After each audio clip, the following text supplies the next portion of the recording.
Team spirit is what wins leagues.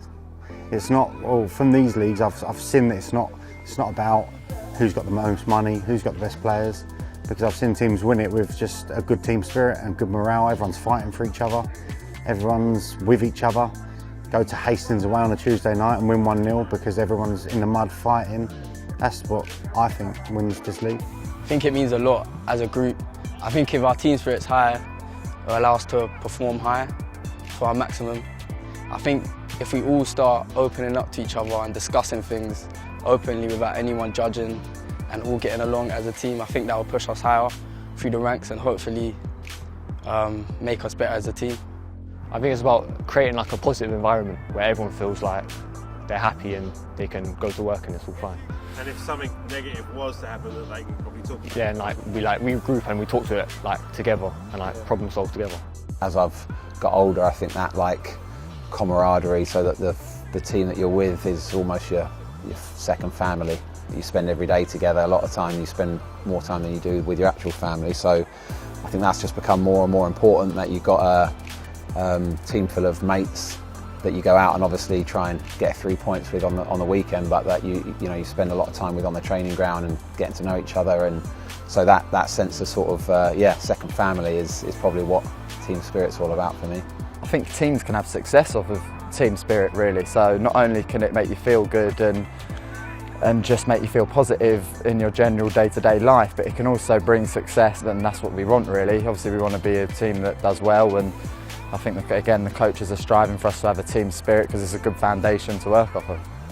I think, me personally, it's just like a bit of a camaraderie, I think the word is, between the boys that you play with, the managers, the staff, and even with the fans. So it's just like we're all collectively together working towards something, and it's not just on the pitch when you score or you win and then everyone's happy and celebrating. It's always other stuff. So if we're losing, how do we pick each other up? If someone's having a hard time with something, how do we help people out? Football reflects society, so yeah, like you said, there's loads of division in the world, just as there is in football. So we've got boys from loads of different backgrounds, different social, economical backgrounds.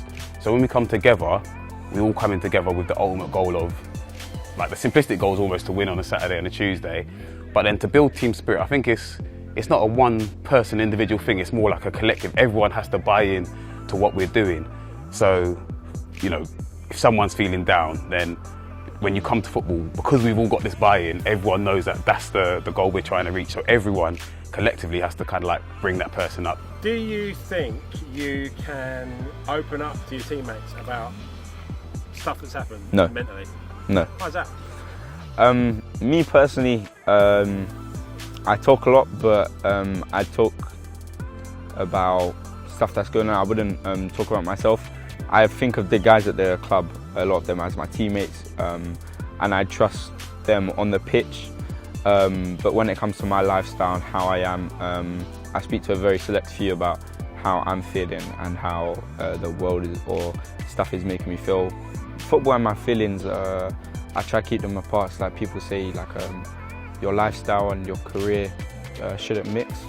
But obviously with football, it's very hard to do that. So in some aspects, yeah, talking about it would help a lot. I'm a big believer you have to create an environment where everyone feels safe. And why do you think that's important? Just because in football in particular, it's a very macho industry. Everyone walks around with this armour on, thinking they've got to be tough, and we've all got issues to some extent, and we all will have issues to some extent. So I think if you create an environment where people feel they've got a voice and they feel safe. I've been to training a few times and seeing them here, the interaction, you notice the interaction, and there's a lot of banter, warmth. And, a lot of players would say, a lot of players after they retire say the thing they miss the most is not the football, it's the team spirit and the banter. When teams are winning and things are going well, team spirit's great. Everyone's on side, but a team spirit or a culture, and I ask this question to the group, is when is it tested? And it's through difficult moments, when you're behind, when you're not playing as well, and it's about galvanising together as a group, agreeing to disagree but in a non-confrontational way, and sticking together.